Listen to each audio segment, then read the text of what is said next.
Ativa. Tem várias, né, André? Mas a primeira proposta, por exemplo, da CNI chama Valorização da Negociação Coletiva. E aí tem a argumentação que eles apresentam da irracionalidade da atual legislação. Mas isso está dentro dos argumentos que eu apresentei. Talvez fosse interessante mostrassem algumas questões mais pontuais. Né? Por exemplo, isso que eu acabei de falar, porque parece pequeno, mas não é, né? Que é um intervalo intrajornada para repouso. Muitos empregados e empregadores, representados por seus sindicatos, adequando suas necessidades e seus interesses, ajustaram a redução do período de intervalo intrajornada mediante convenção ou acordo coletivo de trabalho. Em geral, os trabalhadores preferem manter o intervalo menor, como muitas vezes era feito nas últimas décadas, para poder sair mais cedo do trabalho ou ter mais dias de folga. Embora essa alternativa tenha previsão em portaria do MTE, o Poder Judiciário tem decidido que a portaria é inválida e tem condenado as empresas a pagar o período de redução do intervalo como hora extra. Adicionalmente, muitas atividades têm características que tornam indesejável e até inviável um intervalo fixo mínimo. Entretanto, o TST modificou recentemente a súmula 437 para proibir a redução por negociação coletiva em qualquer atividade. Estou dando esse exemplo aqui, que parece pequeno, mas aqui está toda a lógica posta. Né? Então, eles jogam de que a negociação em que os trabalhadores querem, eles querem reduzir esse tempo, certo? E, fruto da negociação com o sindicato, portanto, está legitimado pela negociação das partes, e que está até definido, né, que isso é possível ser feito, mas o julgamento não tem, né, do tribunal, e mais assunto do TST e tal, não tem aceito, não tem reconhecido esse tipo de acordo. Então, para eles, isso é uma interferência enorme do Estado e um limite, né, colocado nesse ponto. Mas tem outras coisas que são preciosidades, né, que depois do debate eu posso ir citando. Mas só essa parte da jornada, né, em termos, por exemplo, do tempo do percurso, né, quando o trabalhador entra na empresa, já está contando que ele está dentro da empresa e eles querem descontar o percurso, porque, por vezes, o trabalhador entra, chega mais cedo, né, porque ele quer chegar mais cedo, porque ele chegou não sei com o quê, então eles fazem uma série de justificativas. E eles querem que só compute efetivamente como hora a hora que ele começou a operar. Né? Atualmente, desde que ele entra na empresa, ele já está computando a sua hora, porque ele tem um ponto eletrônico lá que ele já bate. Né?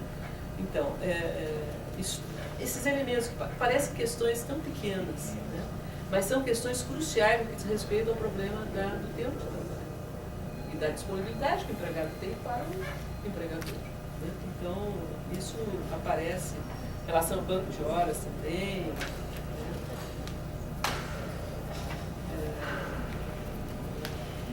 São várias. A questão dos trabalhos domingos e feriados, né, que eles querem liberar de vez para todos os trabalhadores, sem hora extra. Então, vai trabalho noturno, o trabalho em regime de tempo parcial.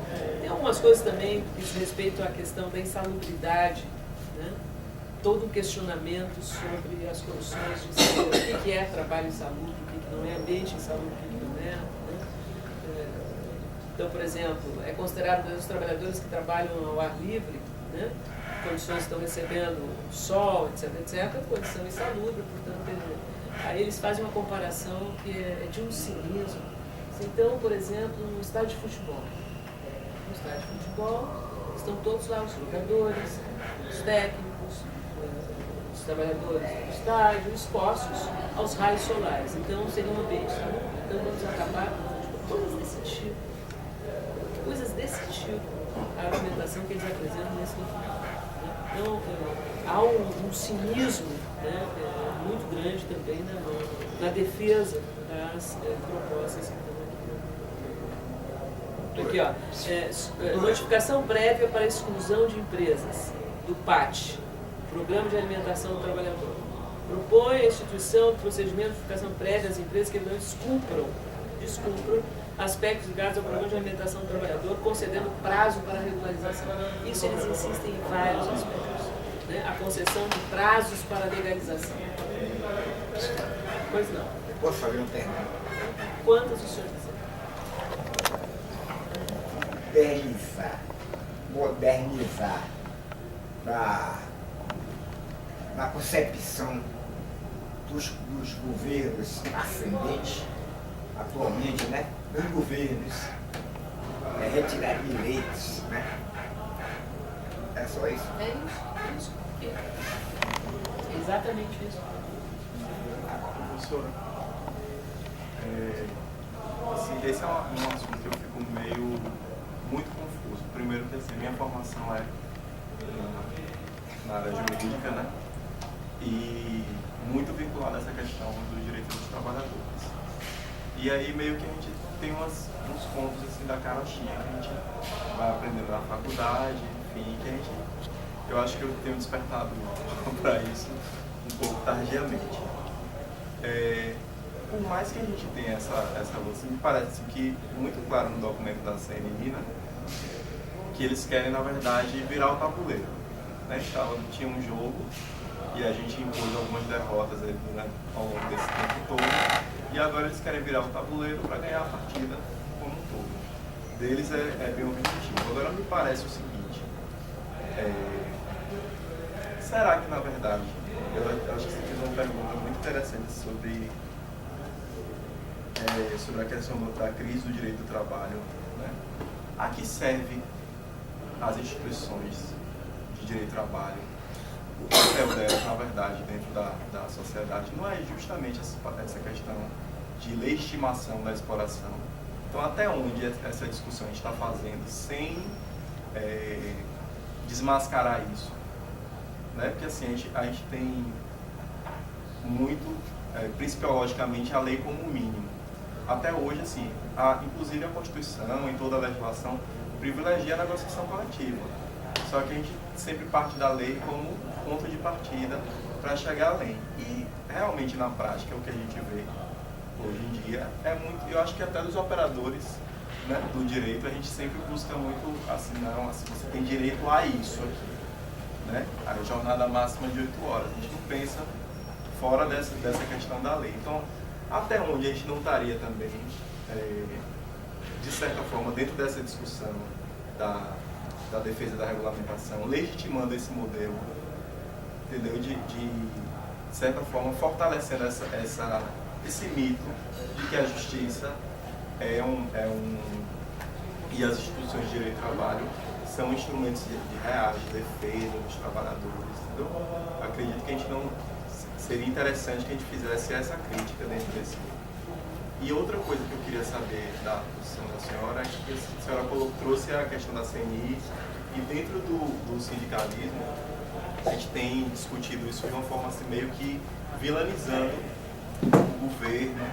Por exemplo, eu lembro que eu vi bastante isso como se a proposta do acordo coletivo especial fosse da CUT. A senhora colocou aí que foi o sindicato dos metalúrgicos. Não é da CUT. Inclusive, uma parte da direção da CUT, não estou falando nem dos sindicatos que compõem a CUT com você, mas uma parte da direção da CUT é contra o acordo coletivo especial. E se manifestou. Aí, não é uma proposta dentro desse processo, fazer justiça. A CUT pode ter muitos problemas, podemos criticar muito a CUT, mas nesse aspecto ela não é uma proposta da CUT. Aí dentro desse processo, a gente na verdade ainda vai ter uma correlação de forças, não é isso? Me parece que a CNI claramente quer onerar o governo. Então a gente ainda vai ter essa linha de, né, o governo vai agir ainda nesse ponto, né, na questão das questões previdenciárias, etc., ele vai agir ainda nesse ponto. E o que há de bom, assim, o que levou um sindicato, como o Sindicato dos Metalúrgicos, a apresentar essa proposta? Né? Assim, qual é o outro lado? Que como a gente fala dessa forma, assim, parece que, inclusive, como falou da CNI, a da CNI para mim é objetivo, né? Eles estão no papel deles. Mas o sindicato fazendo isso, qual é a simetria e quais são as diferenças entre as duas propostas? mais alguma questão? Vocês querem? Tá mais depois. Já vamos respondendo? Eu acho interessante o seguinte.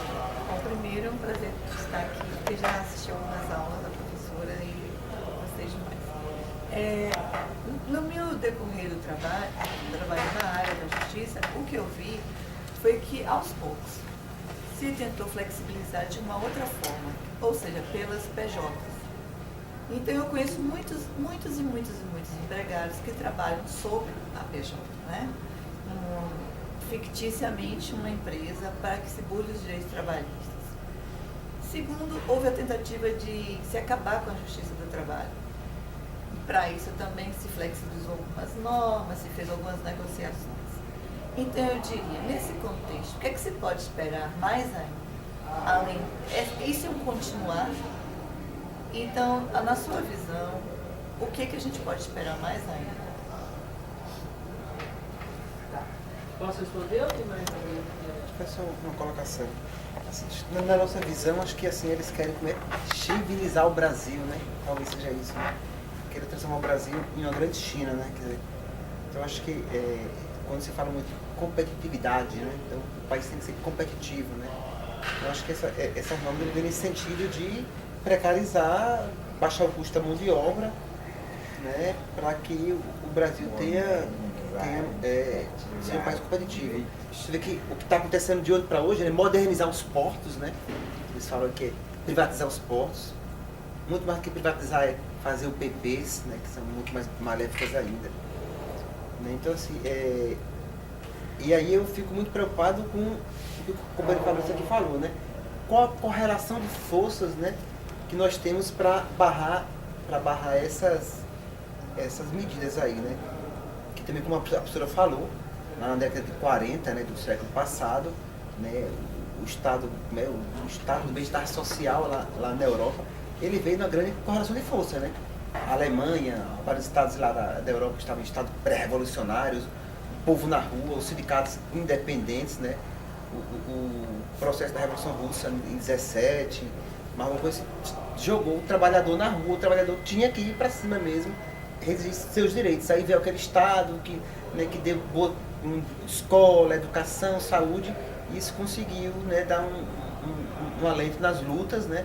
E agora, aqui no Brasil, categoricamente, a CUT cumprindo o papel de segurar as lutas, né? As outras centrais sindicais pelegas também fazem isso. Então, assim, um país que não se fala em greve geral, a gente passou acho que 10 anos, 15 anos aí, sem conseguir juntar os servidores públicos federais em algum movimento. Esse ano a gente conseguiu fazer uma greve unificada, mas muito pouca. Então, assim, eu acho assim que se a gente não se organizar, eu acho que esse nosso sindicato aqui tem um papel crucial, né, que nós sabemos que é um sindicato, é uma direção nova, né, que tem um discurso de fazer uma oposição ao governo, ou que não seja uma oposição, mas que seja um sindicato independente. Então, eu acho que o nosso sindicato, saindo dessa atividade aqui, nós temos que chamar as demais entidades, chamar os professores da UFBA, chamar os previdenciários, pelo menos o pessoal da área federal, para denunciar isso e ir para a rua. Porque também a gente não pode, só conversa de gabinete, a gente não vai conseguir ir à frente e conseguir barrar isso aí. Mas, colega, pense bem. Tudo que o que a gente está vendo? Nós temos a lei que diz que limita a jornada. Fora isso, hora extra, ser remunerada de 50%. Só que não acontece isso. As pessoas gostam de fazer hora extra. Nós vivemos uma cultura onde o povo costuma ser espoliado. Então ele mesmo abre mão dos seus direitos. Eu estive numa viagem na França, que quando chegou o horário, fermé, acabou. Quem estava dentro da loja não tem essa coisa aqui. Você está dentro de um supermercado, chegou a hora, mas se você está dentro do supermercado, ainda passa no caixa. Num país como a França, chegou a hora, acabou. Você pega sua cestinha, saia, deixa aí. Mas aqui já existe uma cultura. O povo já está acostumado a ser explorado. Eu não sei como a gente faz, gostaria de saber, para fazer com que as pessoas tivessem um pouco mais de respeito por si próprias, como trabalhadores, como cidadãs, E a gente percebe que isso está precarizado, isso está cada vez mais alienado, está cada vez mais arraigado. Não tem, não me preocupo com a saúde não, eu quero um pouquinho mais de horas para eu sair. Não, eu prefiro trabalhar 12 horas, tanto que eu recebo hora extra. Então as pessoas não têm consciência. Então o colega fala, vamos sair, mas se a gente não consegue mobilizar nem nós aqui dentro, né? nem os colegas, nem os operadores de direito, nem as pessoas que distribuem o pão da justiça são tão comprometidos assim em fazer isso de uma forma mais digna. Então, assim, eu acho complexo. Minha visão é pessimista, ainda que esteja dentro da luta, porque ainda existe uma esperança. Mas o que eu vejo, o decorrer, colega, é que se nós sairmos daqui, eu já acho que se nós estabelecermos mais seminários, como foi dito, existem juízes de direito que são contra a flexibilização, que podem, quem sabe, juntar mais pessoas e ir fazendo com que haja uma maior consciência, porque as pessoas não estão nem sabendo o que está acontecendo, o que é. O que é isso? Não sabe. Reforma previdenciária. Como é isso? Então, a mídia ajuda muito a alienar, e eu acho que é o papel nosso aqui tentar levar isso, mas tem que levar isso primeiro na base da conscientização. Penso eu. Conhecimento, né? Assim, Conhecimento. Eu gostaria de fazer uma pergunta também. E aquela história de que isso não vai crescer comigo, né? Eu sei que uma coisa que o Fabrício falou e depois o próprio Jailson falou é sobre o balanço da correlação de forças, né? Eu enxergo de uma maneira bastante... eu fico bastante preocupado com caso passe todas essas disposições da forma como estão, porque de fato na balança os trabalhadores ficarão lá embaixo, né? Totalmente desprotegidos, né? E sabiamente, astutamente na verdade, eu anotei aqui, 16 propostas versam sobre o tempo de trabalho, né? Eu não li as 16, né? Mas eu vi que várias, né, tendem a propor um tipo de desregulamentação da jornada e colocando sobre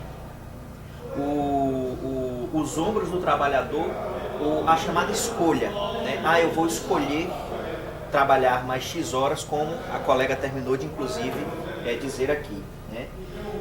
Mas se a correlação de forças ela fica prejudicada e na negociação coletiva com certeza o trabalhador sairá perdendo na negociação salarial. Salários mais baixos farão com que o trabalhador aumente cada vez mais essa lógica de eu quero trabalhar horas extras para poder ganhar mais. Ele vai achar que está ganhando mais. Mas se você faz um recorte, por exemplo, de 10 anos de salários da categoria dos bancários há 20 anos atrás, você tem um determinado tipo de salário. Se você faz um outro recorte de salário dos bancários hoje, que é uma categoria que foi precarizada assim, no rodo, né? No rodo. Se você faz um recorte hoje de 10 anos dos salários dos bancários, você vai ver que eles ganham hoje 1/3 do que eles ganhavam há 20, 30 anos atrás. 1/3, né? Então a minha preocupação, né, e aí eu peço que se puder fazer alguma ponderação, levando em consideração esses comentários, e se eu fui incorreto em algum deles também me faça alguma correção, a minha preocupação é negociação coletiva em desvantagem para o trabalhador, salários mais baixos. Salários mais baixos, tendência para querer se trabalhar mais para poder colocar, né, a sua renda dentro de um patamar razoável. Acho que se nós tivéssemos tido a reforma sindical, se nós tivéssemos tido uma outra forma de sindicalizar, se não fosse pulverizado da forma que é, se as confederações não estivessem lá em cima, totalmente pensando em outro tipo de... nós teríamos uma outra realidade. Mas...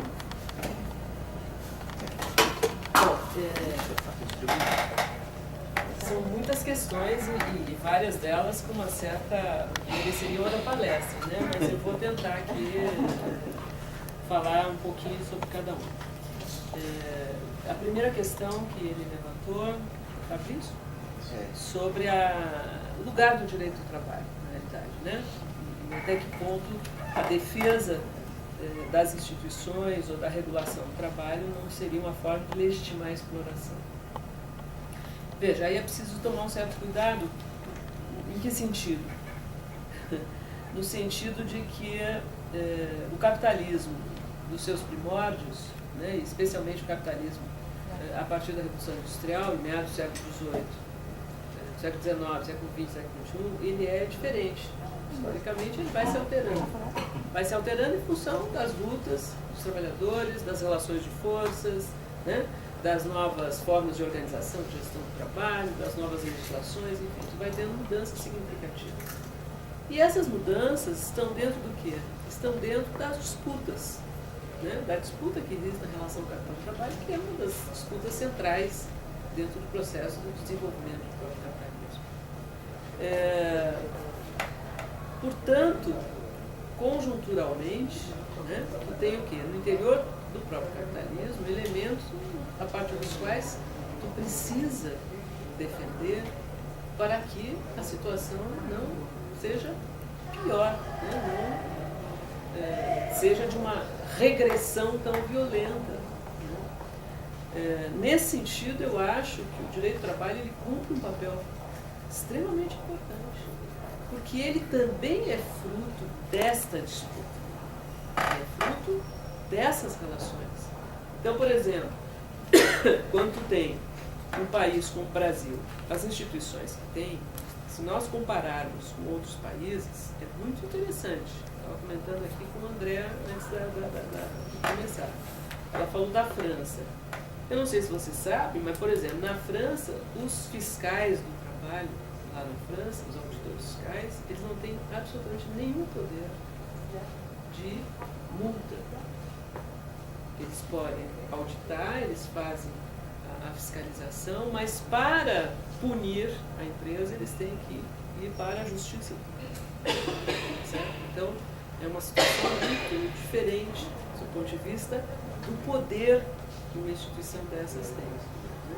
Aí eu te pergunto, então, isso é importante ou não é importante dentro da disputa do capital-trabalho, das relações entre empregados e empregadores? Ter esta função que os auditores fiscais têm, esse poder que os auditores fiscais têm. Né? Por quê? Porque a ação dos auditores fiscais ou a ação dos agentes no interior de cada instituição, seja na Justiça do Trabalho, seja no Ministério, por exemplo, Ministério Público do Trabalho, uma instituição muito típica brasileira. Vocês não vão encontrar esse tipo de instituição em praticamente nenhum outro país do mundo. Não existe. Com esse formato, com essa estrutura e com essa autonomia que a Constituição de 88 deu ao Ministério Público do Trabalho. Vocês não vão encontrar isso, essa estrutura. Que é muito interessante se pensar se utiliza até as últimas consequências essa autonomia que o Ministério Público do Trabalho tem, é outra história, mas tem. Isso não existe em outro país, nem nos países envolvidos europeus. Né? Então, são coisas que nós temos que pensar e relativizar do ponto de vista histórico. Né? Então, eu acho que o direito do trabalho não nasceu contra o capitalismo, não nasceu contra essa sociedade, ele nasceu como uma forma, então ele já foi uma expressão de relações de forças nesse embate dentro da sociedade, em que ele surge como uma necessidade de proteção do trabalhador da voracidade do capital. Isso qualquer professor seu de direito do trabalho vai ter que dizer, porque está escrito em tudo quanto é livro que explica a origem e o surgimento do direito do trabalho. Ele vai ter que reconhecer, né, que o direito do trabalho é a expressão da desigualdade, da assimetria que existe entre o capital e o trabalho dentro da sociedade. Então, só o seu surgimento já expressa uma relação de forças. O seu fim também. O fim do direito do trabalho expressa uma perda e uma derrota violenta dos trabalhadores, na minha opinião. Agora, não é através do direito do trabalho que tu vai revolucionar a sociedade, que vai mudar radicalmente a sociedade. Certo? Então, eu acho que tem essa dinâmica. Não dá para entender o direito do trabalho, as instituições de trabalho, como se fossem instituições acima da sociedade. Elas são instituições da sociedade, portanto, elas refletem as contradições da sociedade. A Justiça do Trabalho, na sua origem, quando ela é constituída, né, lá em 31, eu acho, né, ela tem um perfil muito forte que, de certa forma, mantém quase que estruturalmente, porque ela nasce como o quê? como instituição de conciliação de classes. É a proposta do Getúlio. Mas ela vai alterando historicamente o seu papel. Ela vai alterando os seus agentes internos. Né? Os juízes do trabalho hoje, também não pode generalizar. Tu tem juízes do trabalho que tem esta concepção, né? Tudo pela conciliação, mas tu tem juízes do trabalho extremamente críticos, que têm percebido essas mudanças dentro da realidade, assim como entre vocês. Né? Então, eu acho que a gente tem que pensar nesses termos. Com relação a por que os sindicatos metalúrgicos, essa questão é mais complicada, porque isso mereceria uma análise mais detalhada do movimento sindical brasileiro, do papel que teve o chamado novo sindicalismo, que tem o sindicato do ABC, a liderança principal do chamado novo sindicalismo, que surge no final dos anos 70, e que tem a ver com um debate que é muito forte entre os estudiosos sobre sindicatos no Brasil, que é o fato de que, quando Getúlio constitui a legislação que diz respeito ao controle sobre os sindicatos, ele constitui o quê? Os sindicatos como órgão de colaboração de classe. Portanto, é um órgão corporativo. Né? O corporativismo, na realidade, a sua principal característica é que ele é um órgão de colaboração de classes e de conciliação entre as classes.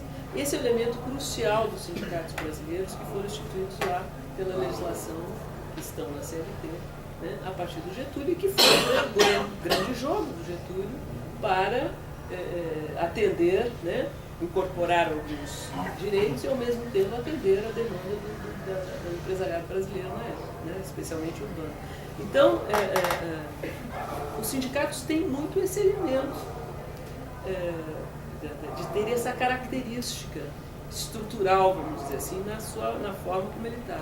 Lógico, de lá para cá muita coisa mudou, pós-Constituição também mudou, né? Teve mudança no que diz respeito à questão da estrutura sindical e principalmente pela forma como as sugestões atuam. Né? O que eu vejo? Eu acho que o sindicalismo, os sindicatos do ABC, de longa data, pós o período mais forte das mobilizações operárias lá no ABC nos anos 80, mas principalmente no final dos anos 80, durante todos os anos 90, o sindicalismo do ABC, especificamente o sindicalismo, quem estuda isso, mostra o quanto eles passaram a ter uma atuação que priorizou a conciliação com o empresariado. E passou a ter uma atuação que alguns autores chamam de neocorporativas, porque eles passaram a ter uma atuação de se articular com o empresariado da região, com os governos locais da região, para preservar os seus empregos na região.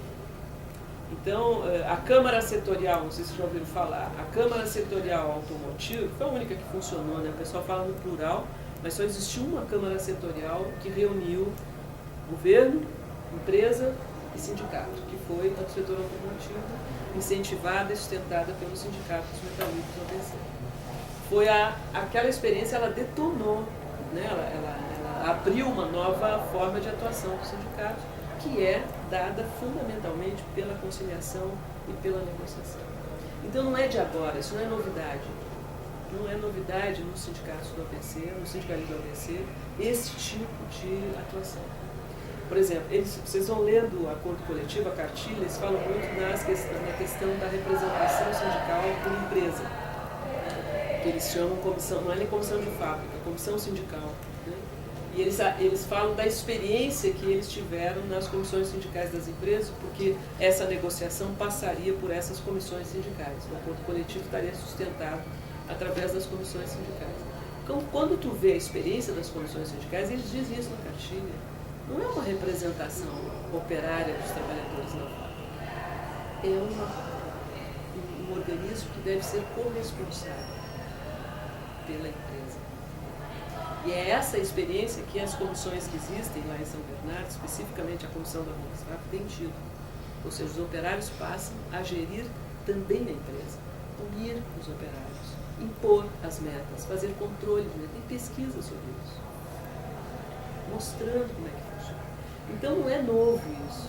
O passo maior que eles deram é propor um projeto de lei, né, porque estão se sentindo fortalecidos pela sintonia com o governo federal, né, para que isso se generalize. dizer CUT para todas as categorias. Então, é a expressão de um tipo de estrutura sindical e que essa direção, vamos dizer assim, representa fortemente. Mas é uma direção forte na Central Única dos Trabalhadores, a origem da CUT é aí, mas, o que eu já falei, não é uma proposição da CUT. Existe um manifesto